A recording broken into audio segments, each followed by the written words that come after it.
Hey guys, welcome back to this channel. In this video, I'll be showing you guys how you can overlay a video on top of a video in CapCut PC. So for instance, I want to select this video and place this video just on top of it like so. Then if you want to blend it a little bit more, you can adjust the opacity or you can choose from these blend modes and see which one looks the best. To me, I think this one looks kind of like the best to like blend it. But just play around. It's going to be different for everybody. So let's just use the darkened one. And that is pretty much it. I might mask this a little like that way.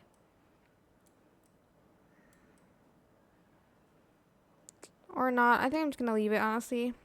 I think I masked it on the wrong image. There we go. Then I'll just feather that out.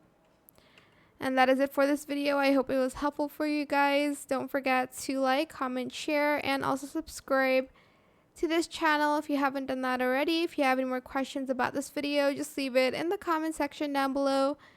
I will try my best to answer them all for you guys. And if you found this video helpful, please click the thanks button as well. That is it for this video. Thank you so much for watching. Bye.